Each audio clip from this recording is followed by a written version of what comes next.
Welcome back, everyone. Hopefully you had a nice 10-minute break. Thanks for rejoining us again. Up next, we have Michael Gillette. Michael is a senior group leader and PI at the Broad Institute of MIT and Harvard. He's also an attending physician, pulmonary and critical care medicine at Massachusetts General Hospital, and an assistant professor of medicine at Harvard Medical School.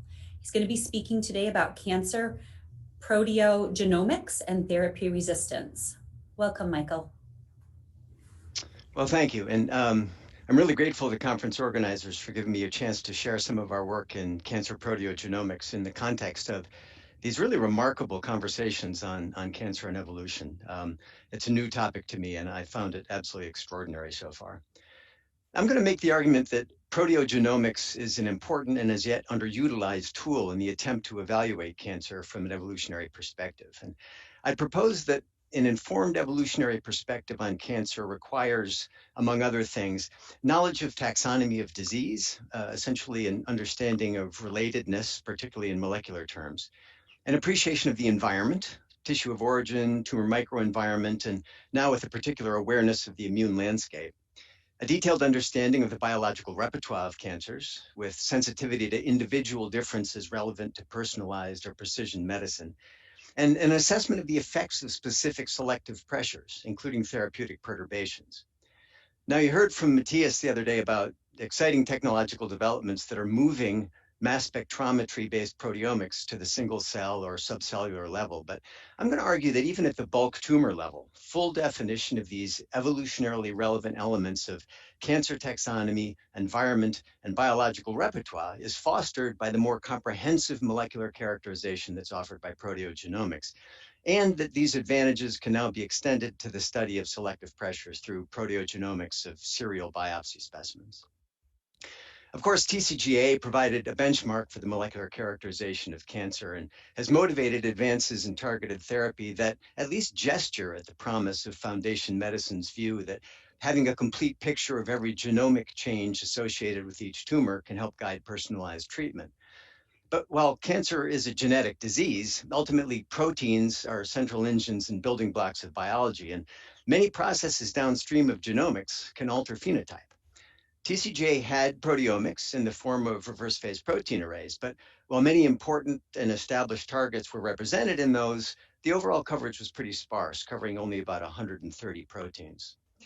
Furthermore, we know from TCGA on the upper left, from characterization of the Cancer Cell Line Encyclopedia on the lower left, and from all of the comparatively large-scale proteogenomics projects that have been published to date, that protein expression can only be partially predicted from gene expression, and that post-translational modifications are essentially invisible until specifically measured.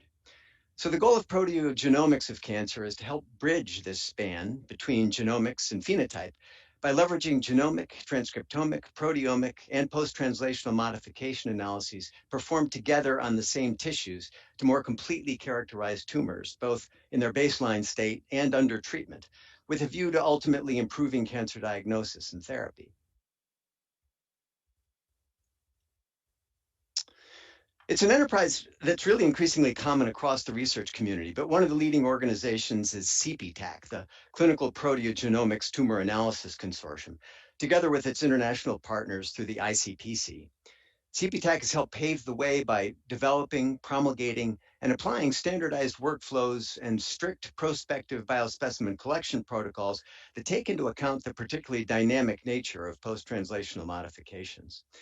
And I'm going to provide examples of probing cancer taxonomy, environment, repertoire, and the effects of therapeutic perturbation using examples from our recent proteogenomic work in lung adenocarcinoma and breast cancer, two cancers with the dubious distinction of having amongst the highest rates of incidence and associated death in the US and worldwide. All this work has been published earlier this year or is in press. Our lung adenocarcinoma discovery sample cohort had some interesting characteristics, such as a substantial proportion of never smokers and diverse countries of origin, including approximately half of the samples deriving from China and Vietnam, as I show in the upper left, but otherwise had a rather typical set of characteristics, such as an expected distribution of driver mutations, including about 1/3 KRAS and 1/3 EGFR mutant tumors.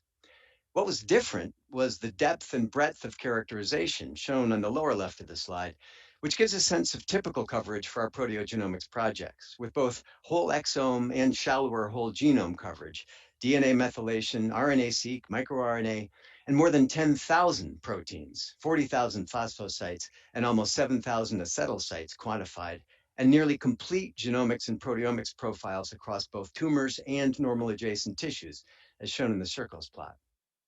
We intend these studies chiefly as community resources, but of course start with our own fairly extensive analyses, from which I'm going to share just a few vignettes, which for lung adenocarcinoma will touch chiefly on tumor repertoire and the immune environment, emphasizing the added nuance provided by integrating protein and PTM with genomic data. We performed whole global characterization of kinase fusions and revealed both in-frame fusions in blue at the upper left and frameshift fusions indicated in red, with spanning read support from whole genome sequencing, providing confirmation of genomic rearrangement. But it was our ability to assess outlier status at the RNA, protein, and phosphosite level that allowed us to suggest that more than half of these fusions were likely functional. We found novel ALK fusion partners and showed that all samples driven by ALK fusions had outlier ALK phosphotyrosine 1507, important for interaction with key adapter proteins. Importantly, this was true even in a case where the clinical Ventana assay was negative for ALK, leading colleagues at the University of Michigan to explore the clinical utility of antibodies to this phosphosite, with very promising preliminary results shown bottom center. We also look specifically for outlier phosphorylation events associated with the presence of ALK fusion proteins, identifying extreme levels of phosphorylation of SEND1, HDLBP, and RGF5, among others, and so greatly expanding our knowledge of oncogenic ALK fusion protein signaling. Notably, the most extreme outlier, SEND1, has been described as an oncogene, impacts biological processes such as angiogenesis and invasion, and regulates expression of oncogenic microRNAs, suggesting a role in ALK fusion-mediated tumorigenesis. As with fusions, our comprehensive data allowed us to lend support to likely functionality of promoter methylation events. We identified 120 genes with promoter methylation associated with changes that cascaded through mRNA, protein, and phosphosite expression. I've highlighted a few of those in the right-hand panel, where decreasing expression in the context of increasing methylation is shown by the heat maps. For instance, claudin 18 is highly expressed in lung alveolar epithelium, and knockout mice have increased lung parenchyma, increased density of progenitor cells, and an increased propensity for lung adenocarcinoma formation. ANK1 promoter CpG islands are unmethylated in normal lung, but methylated in more than half of lung adenocarcinomas.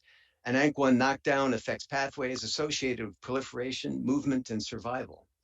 Importantly, microRNAs 486 3P and 5P, which are both strongly associated with lung adenocarcinoma oncogenesis, are located within ANK1 introns and co-expressed with their host gene. PTPRCAP, which is also known as CD45-associated protein, is a partner of CD45 phosphatase and the tyrosine kinase LIC, forming a complex that plays a key role in the regulation of antigen-specific activation of T lymphocytes. We did a detailed exploration of KEAP1 NFE2L2, also known as NRF2, biology in this cohort.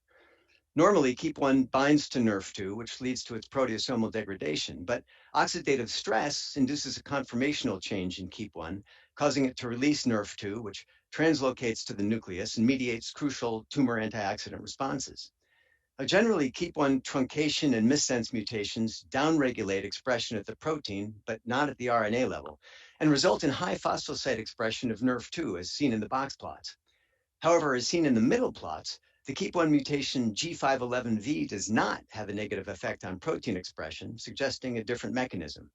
When projected onto the KEAP1 structure at the bottom left, it is close to KEAP1 NRF2 binding domains, suggesting it may work by disrupting their interaction.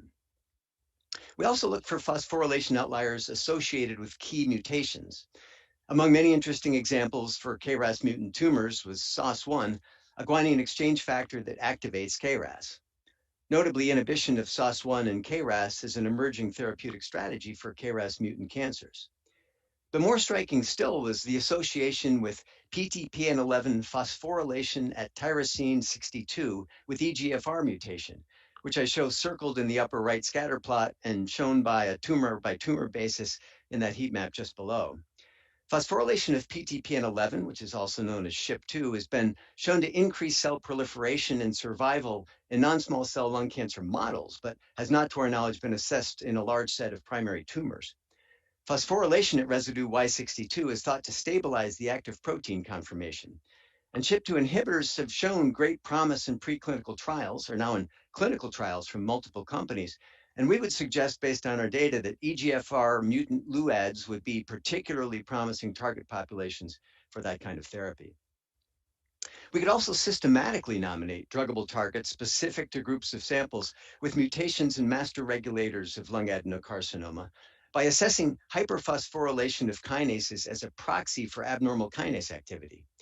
The left-hand panel shows outlier significance at the copy number, RNA, protein, and phosphoprotein levels, working right to left in each subpanel, highlighting the importance of post-translational modification data, which, as you can see, is where most of the action is. Targets are annotated on the left for literature support for the degree to which short hairpin RNA or CRISPR-mediated depletion reduced survival and proliferation in lung cancer cell lines in the dependency map, and for whether the target is thought to be druggable or has FDA-approved drugs. Many of the talks in this symposium have emphasized the importance of better understanding the immune landscape of tumors. Now, there's really a tremendous amount that we could unpack from that central heat map, including specific tumor subsets that might be vulnerable to interventions such as anti-CTLA-4 or IDO1 therapy. But for now, I'm just going to highlight two observations. First, unsupervised clustering in the space of an RNA-derived immune score revealed three clusters: hot and cold tumor clusters, and an intermediate normal adjacent tissue cluster, suggesting active immune regulation in all tumors, immune infiltration and activity in hot tumors, and evasion or exclusion in cold tumors. Secondly, the coldest of the cold tumors, perhaps the castles with the biggest moats in Dr. Perkins' terminology, are those that are STK11 mutant and KRAS wild type, as shown in the small heat map to the upper right. Pathway level projections of proteins that differentiated STK11 mutant tumors were overwhelmingly dominated by signatures related to neutrophil degranulation, shown center right, a signal you can't see in the RNA domain, as I show at the bottom right, likely because the proteins are stored in neutrophilic granules before release. Virtually all major neutrophil granule proteins were upregulated, and many are known to have immunomodulatory functions, and a fair number are targetable, suggesting ways of altering the immune microenvironment as therapeutic alternatives for this difficult to treat and poor prognosis subtype. Sharing Dr. Barker's interest in the importance of biomarkers, we also used the data as a source of global and subtype specific biomarker candidates that met stringent criteria, including upregulation in 95% of subtype samples. As shown on the left, these were annotated for relevant features, such as being enzymes or transcription factors, membrane bound, secreted, found in plasma, and so forth. We also identified cancer testis antigens and tumor neoantigens, which can serve both diagnostic and therapeutic roles, including as potential cancer vaccine targets. Of 44 CT antigens were currently overexpressed in this cohort, 9 were observed in more than 10% of samples, as shown on the right-hand side of the slide, including some newly associated with lung adenocarcinoma in this study. Now, our analyses in breast cancer highlight the ability of proteogenomics to refine disease taxonomy. Breast cancer is a highly heterogeneous disease with variable outcomes and subtype-specific treatment approaches, making precision medicine a considerable challenge. Here we performed proteogenomic analyses of 122 primary treatment-naive, prospectively collected breast cancers, once again with a full suite of omics data, as I show in the upper left, and used non-negative matrix factorization-based multi-omic clustering to explore intrinsic cohort structure, revealing 4 clusters seen in the lower left. Clusters designated luminal A inclusive and basal inclusive were almost entirely composed of tumors with the corresponding PAM50 assignments. But multi-omic analysis partitioned luminal samples differently from PAM50, with an essentially pure luminal A cluster and one that contained all but one luminal B sample, but also a substantial admixture of luminal A samples. These showed remarkable dichotomy in pathway space, as seen in the right-hand columns of the center panel, despite sharing estrogen response-related terms. When classifiers trained to distinguish PAM50 luminal A samples that were assigned to the luminal B inclusive cluster from those assigned to the luminal A inclusive cluster were applied to the Metabrick data, Samples from patients with NMF features that drove PAM50 luminal A samples into the NMF luminal B inclusive cluster had outcomes intermediate between the remaining PAM50 luminal A samples and the PAM50 luminal B samples, supporting the assignment of some of those luminal A samples into that higher risk cluster. We recently published a microscaled proteogenomics analysis of core needle biopsy specimens from a clinical trial in which ERB2 positive breast cancer patients were treated with neoadjuvant anti-ERB2 therapy, represented in this plot by the central DP1 portion. In that study, which I'm going to come back to in a moment, we identified 2 treatment-resistant cases out of a total of 13 with ERB2 gene amplification that had what we called pseudo-ERB2 positive status, with low-level ERB2 protein expression, despite ERB2 amplification by exome sequencing. Since these are examples where anti-ERB2 treatment may not be effective due to lack of drug target expression, we performed similar proteogenomic assessments of ERB2 driver status in this data set, as well as a prior cohort that we published in 2016. In the heat map here, the blue arrows at the left margin indicate rows for ERB2 amplification and proteogenomic status, while blue arrows at the top indicate samples in which these were discordant. The right-hand panel shows an outlier analysis of ERB2 protein expression. In pink are samples with amplification of ERB2 and its 17q neighbors, STARD3 or GBR7, while non-amplified samples are in blue.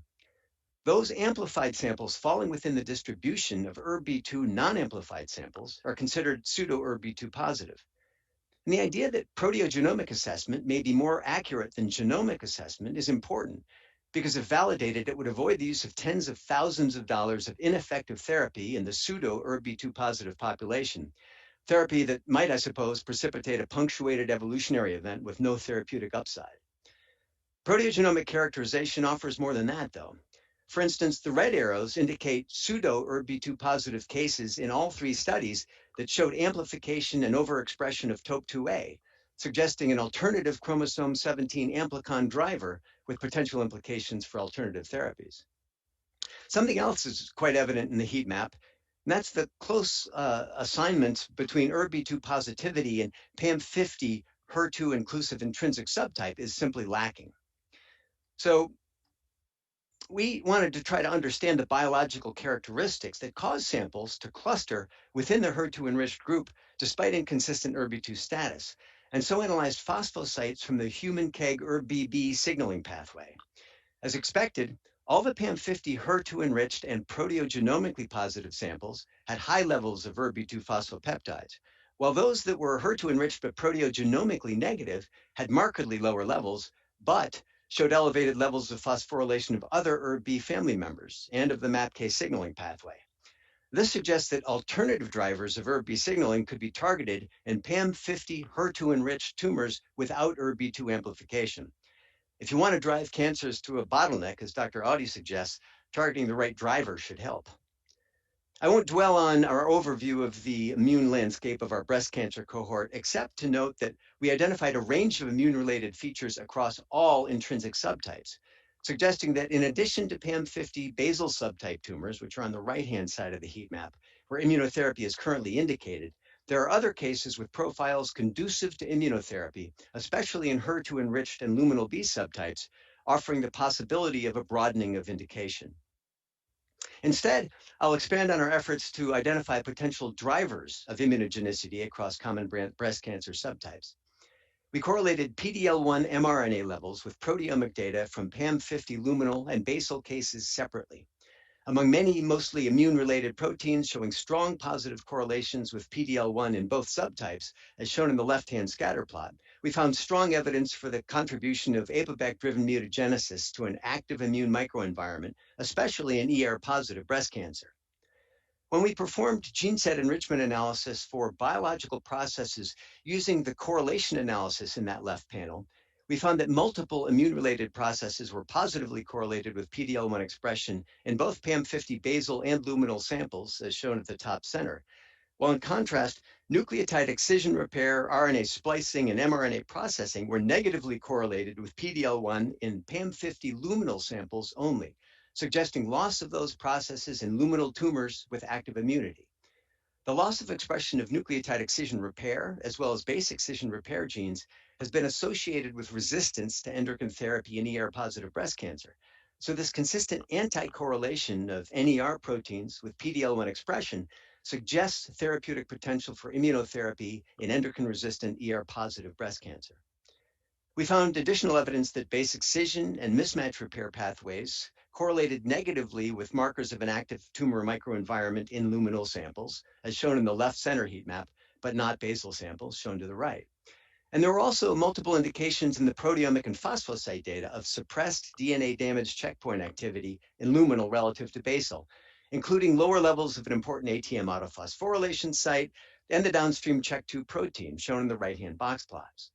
This could facilitate tolerance for single-strand repair defects in luminal breast cancer and also de-repress CDK4 and 6, consistent with recent postulates on the efficacy of CDK4/6 inhibition in ER-positive breast cancer.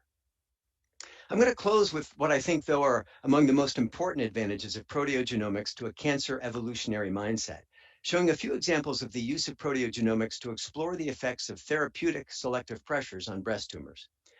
Of course, one way of doing this is model systems, and in the study represented in this slide, we examined patient-derived xenografts of triple-negative breast cancer, identifying tumors with varying degrees of response to the PI3 kinase inhibitor buparlisib, as shown on the left.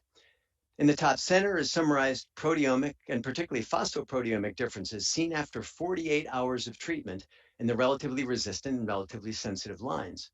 The schematic network puts the significant differential markers into signaling context. These markers highlight the PLK1, PI3 kinase, and MAP-MEK-ERK pathways in shaded colors. And as you can see, most regulation is happening in the phosphocyte domain, as shown by red and blue circles. These data predicted the likely efficacy of combination therapy with buparlisib and agents targeting either PI3 kinase downstream signaling components or the MEK-ERK pathway in the resistant lines, predictions verified in the bottom central panels. But while perturbation studies in model systems are obviously quite useful, we're interested in being able to bring proteogenomics to bear on tumor biopsy specimens. We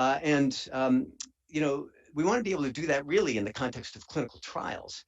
Challenges, of course, include the vastly smaller amount of material that are available relative to bulk tumors from biopsy specimens, the inability to efficiently cryopulverize biospecimens, the need to be able to do something like that to ensure that our proteomics and our genomics are actually based on substantially identical materials. So to address those challenges, we work closely with Matthew Ellis's lab at Baylor to develop a microscaled proteogenomics approach that's compatible with biopsy scale input. OCT embedded cores are serially sectioned, with alternating sections going for histopathologic analysis, DNA, RNA, and protein extraction. For sample economy, DNA is derived from the pellet after protein extraction, and then we reserve aliquots of native protein for future analyses. Paired with microscaled proteomic methods, we get a similar number of proteins and more than half the phosphosites achievable with bulk analysis. The comparative numbers and overlap between bulk and biopsy processing are shown for a patient-derived xenograft pilot in the left-hand Venn diagram. The center plot shows sample-wise correlation for proteins and phosphosites between cores and bulk across 4 PDX models in the pilot, representing basal and luminal breast cancer subtypes.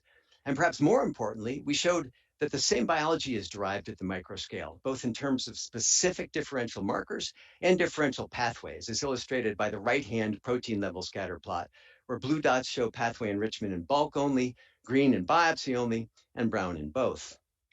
These methods were applied to samples from the clinical trial in which ERBB2 positive breast cancer patients were treated with neoadjuvant targeted therapy I mentioned a few minutes ago. Patients had diagnostic biopsies, and then a brave subset of 14 patients returned at 48 to 72 hours on therapy for a second biopsy. Among them were 9 who ultimately had pathological complete response and 5 without path CR. The bottom left panel shows copy number, RNA, protein, and phosphopeptide coverage achieved in these samples. And the heat map on the right is a reminder of that ERBB2 amplicon focused analysis I described previously, where we identified pseudo ERBB2 positive patients and a patient with TOP2A as a potential alternative targetable driver. The upper left shows the effectiveness of ERBB2 phosphoprotein measurements to predict pathological complete response after 48 hours on treatment. these pre and post effects were not visible at the RNA level. The bottom heat map shows an analysis of the outlier features of non-path CR cases, highlighting a subset of differentially regulated pathways. Variable differential features in resistant cases included PI3 kinase, AKT, mTOR, and MAPK signaling, all of which represent potential therapeutic vulnerabilities. MYC targets were consistently upregulated at the protein and phosphoprotein level in 2 samples, and the androgen response pathway was upregulated at all levels in a sample that on further review exhibited some histologic features of an apocrine cancer. As a final example, the upper right heat map shows that the most prominent proteomics outliers for patient 1369 were mucins, notable because mucin expression has been shown in cell lines to mask ERB2 epitopes and prevent trastuzumab binding. We found an ERB2 patient-derived xenograft, designated WIM35, that phenocopied this with high expression of mucin proteins compared to models such as WIM8. Consistent with cell line reports, trastuzumab induced tumor regression in the mucin-negative WIM8 model, but not in mucin-positive WIM35, as you can see in the purple lines at the bottom plot. Drawing from both that observation, the observation that human tumor 1369 exhibited PI3 kinase, AKT, mTOR signaling, and a recent report that mTOR mediated MUC1 induction in multiple breast cancer cell lines, these PDX models were additionally treated with small molecule mTOR inhibitor everolimus. And everolimus, in combination with ERB2 targeted therapy, induced significant regression in the trastuzumab-resistant WIM35 model, as you can see in the blue line at the bottom. This example suggests that therapeutic predictions based on proteogenomic characterization may prove useful in guiding downstream therapy, perhaps selecting the second conventional bullet for Dr. Gattenby's anthropogenic extinction approach. So I don't, in conclusion, want to try to summarize the content of this talk, but I hope I've been able to illustrate that proteogenomics provides a powerful and complementary approach to characterizing cancer biology, exploring mechanisms of resistance, and identifying potential therapeutic vulnerabilities. And relevant to this symposium, I've tried to illustrate with specific examples how proteogenomics can usefully inform our understanding of cancer from an evolutionary perspective, refining disease taxonomy, deepening knowledge of the tumor environment, detailing the biological repertoire of both subsets and of tumors and individual tumors, and assessing the effects of specific selective pressures, particularly therapeutic perturbations. And with that, I want to thank the many minds, hands, and institutions involved in this work, particularly my mentor in proteomics, Steve Carr, and thank you for your attention.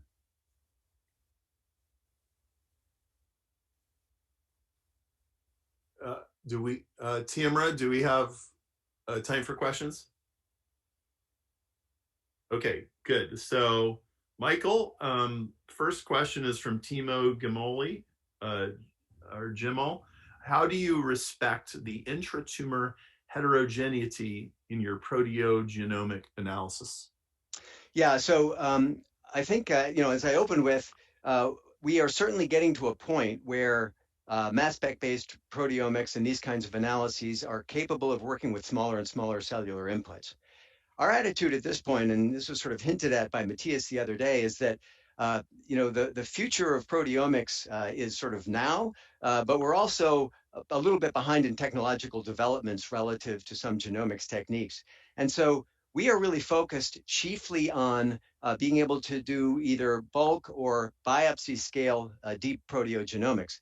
We've shown that we can actually do this work at much smaller scale. And so we can begin to probe tumor heterogeneity. We can begin to get down to very small subsets. We can begin to probe the differences between tumor epithelium and the stromal contributions.